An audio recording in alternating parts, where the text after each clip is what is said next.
Last time on Travels with Morrie. Morrie takes his job as guard dog very seriously. He checks to the left. He checks to the right. And then he expects to be rewarded for his diligence.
Okay, well, welcome to our channel, our first episode. I'm just going to set this up for you for what's coming up. Travels with Morrie, and there's Morrie. Yep. See his eyes. He's tucked in behind. Good dog. Very good dog. So we are not leaving on our big adventure for another few weeks. Months? No, just a few weeks. I know, that seems kind of crazy. And our next episode, we'll have to go over your list of everything that you figure we have left to do before we can go. Pages of it. Absolute pages. So I guess the first thing to talk about is we have been spending a little bit of time researching RVs that we want to get. And we did attend the Calgary RV show just a few days ago. What did you think of that? Well, if you were looking for a van, though, okay. If you're looking for a small trailer or a travel trailer, you had lots to choose from. There, I didn't see a motorhome, and there was very few fifth wheels. I mean, Brinkley had theirs, and then they're a little big for what we can need right now. Yeah, I don't think there was more than maybe even a half a dozen.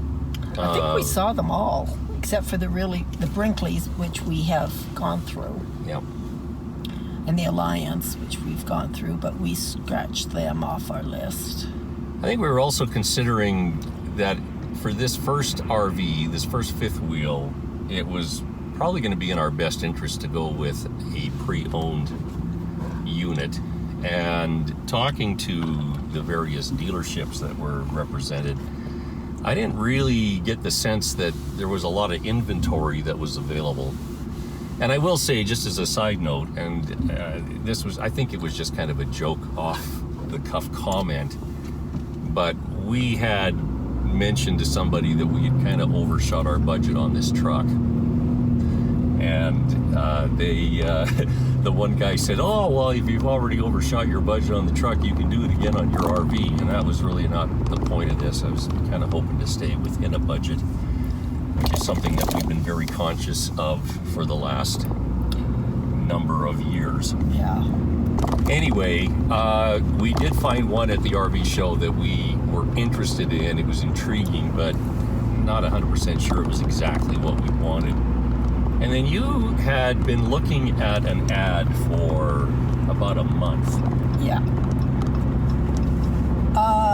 Our next door neighbor gave us a list of what he considered were the top of the line RVs, manufacturers, and suggested. One of them, I didn't like any of the layouts. I didn't really I see another one, but which is the one we ended up with.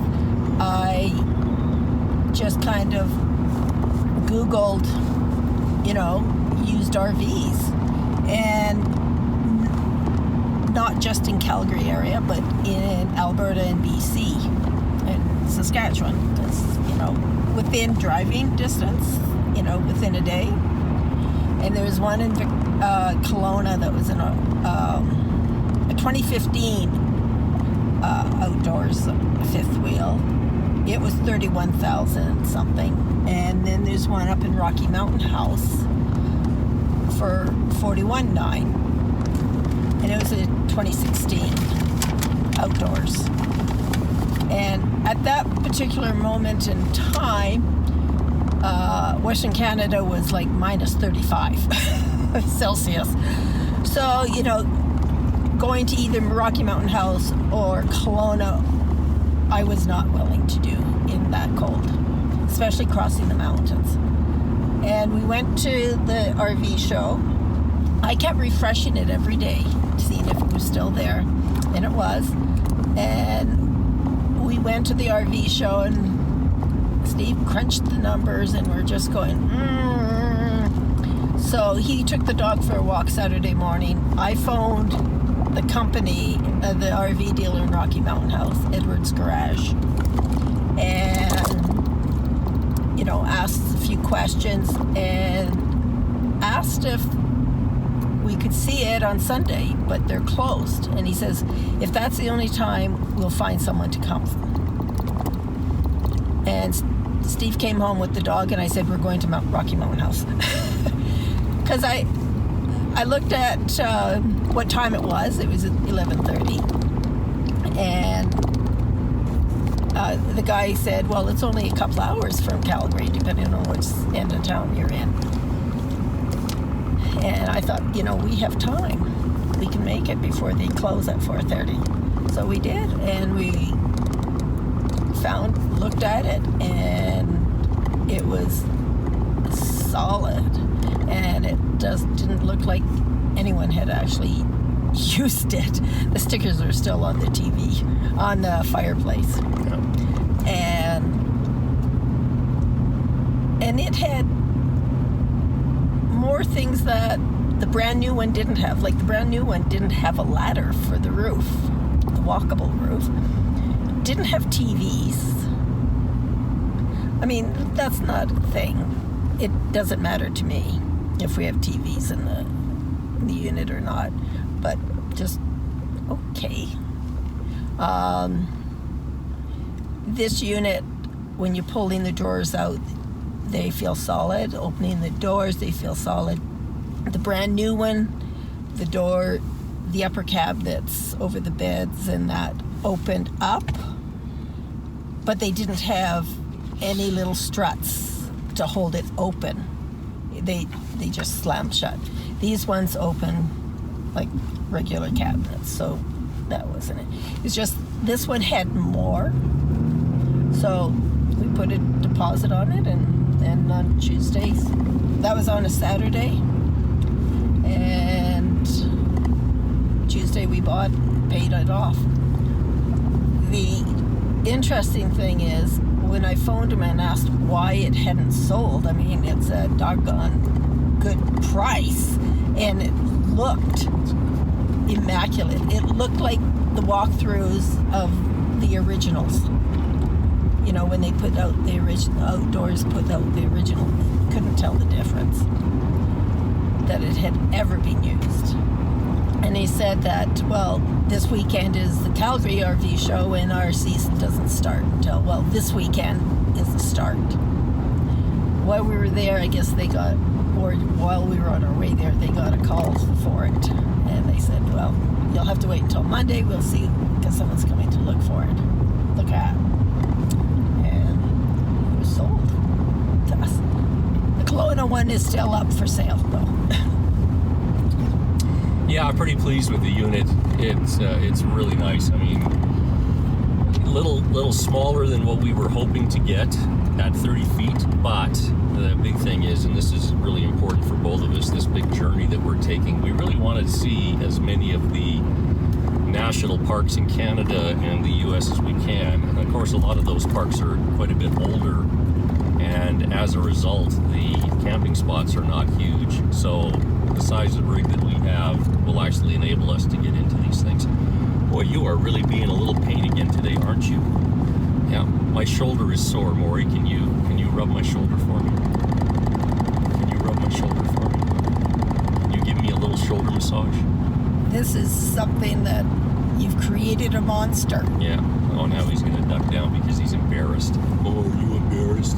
Did I embarrass you in front of all your fans? Yeah. Well, one other little thing that we will talk about on this one, and then we will let you know kind of how the structure of all the future videos are going to be for this channel. But the one thing that did come as a bit of a surprise to us was trying to get insurance on this rig. A lot of companies were willing. We ended up having to go through 5 different companies before we found one that would actually give us insurance for the RV. And what the stickler was is when we told them that we want to go live in it full-time for 4 years. It was like, oh, yes, well, we don't insure that. So we finally did find a company that would. It was surprising to me. We tried to put it under the house insurance. We tried to put it under the auto insurance. We tried to just go with a straight broker. We went with another company that on their website says, oh, yeah, we do full-time RV. And then when we And they even have a paragraph, yes, we insure full-time. And I received an email back, oh, no, we don't. And, and talk to your household person. Yeah, we don't do full-time. Talk to your household insurance people. Like, really? You know darn well they don't. I sent them a scathing letter telling them that that they shouldn't be advertising that they insure for full-time use if they're not going to do it. I haven't heard back. I got a form letter back. So we'll see. But this other company came back and said, yeah. So that's good. Now we just need health insurance, travel insurance for health.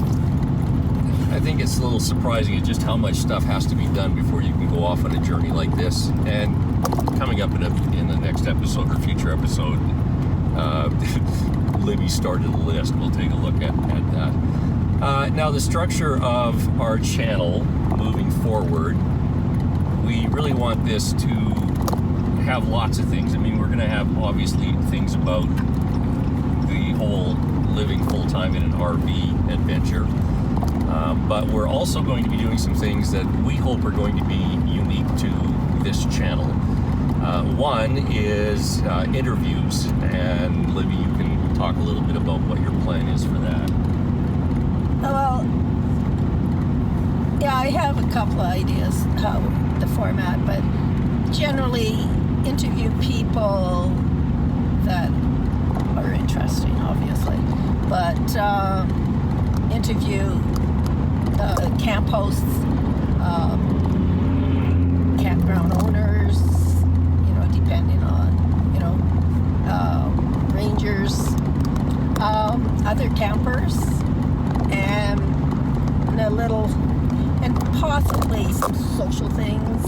I worked in the homeless sector for a while, and so the homeless sector is dear to my heart,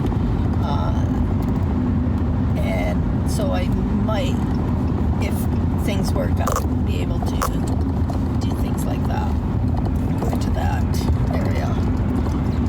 I'm going to be doing a cooking segment in all of our episodes, just a passion, and looking at not only being able to do these long trips on a budget. We don't want to be eating out at restaurants all the time. We don't think that that's, first of all, very healthy, and it's particularly not very cost effective. So we'll be looking at a lot of the things that we do. We did an experiment a few years ago where we decided to see if we could not kill each other on a long road trip. I'm sorry, that was a little weird. But anyway, the whole idea is we took off in 2016 and we spent 33 days on the road. Tenting. Camping, all the way across Canada, from Alberta all the way out to Prince Edward Island, and then we dipped down into the US and came home. And we loved it. We have both often look back on that trip as one of the best trips that we've ever done. Yeah, right here, buddy. My shoulder's a little sore. Can you give me a little shoulder rub? Thank you. There is nothing like sitting on Cape Breton Island and watching the sunset, and Prince Edward Island at Cavendish Beach. Our campsite was across the road from the ones that are on the ocean, and no campers were in front of us, and just sitting on my lawn chair and looking at the ocean. But the other thing was just to sort of take a look at what we needed to do for food. So I spent a month before we left as an experiment making up a lot of our meals and then dehydrating them. We've been doing dehydrating for many years, in the early 80s. In the 40s. And so within the context of that, very familiar with how to put that together. And we'll talk about that again a little bit later, but it was fun being, in campgrounds where we're having a chickpea curry while everybody else around us is burning marshmallows. So and having beans and wieners. Yeah. So we'll be looking at those kinds of things. A lifestyle segment, just looking at what it is to be on the road doing this. And of course, Star. One of the stars of our show is this guy in the back here. So introducing our big guy, Mory. Yes, and I know I've created a monster here. When he decides that it's time for his treats, he lets me know. At a certain point, we just go, that's it, buddy. They're all gone. That's the last one. When that's finished, you're going to have to lay down and go to sleep. He pouts and then he lays down. But he is an exceptionally good traveler, and we are very excited. He's extremely motivated by opportunities to go sniff things. Nope, it's all gone. All gone. You have to sit down now. Yep, all gone. And so we're excited to see how this is going to be. We really want to give him an opportunity to, live his best dog life. And because sniffing is such a high priority for him, the ability to go out and find new places every single day, we think is going to be, really exciting for him. So, he knows there's one. He knows there's one more. I had one more in my hand. There you go, bud. All right. It's like he can count how many you grab out of the bag. Yeah. Just a little bit about Morrie. He is from a rescue agency called Embarks. Yes. And I don't know what breed he is. When people ask us what kind of dog is he, we just respond, he's a brown one. Our vet called him an Alberta Special. Yeah, so and he's a pretty you mixed could breed. play Name the Breed, and he probably has it in him. Yeah. His mother was a rescue, so Morrie was born in a whelping home. And then he went into a foster home and then us. So in the first 10 weeks of his life, he had quite a bit of change. So anyway, we're very excited about what we're going to be doing on the channel, Travels with Morrie. Thank you for joining us, and we look forward to creating some interesting and exciting content for you over the next few years as we get out on our big retirement project, which is, simply put, we've spent a lifetime working, and now we want to go enjoy ourselves and just see as much of Canada and the US as we can while we're still young enough to enjoy it.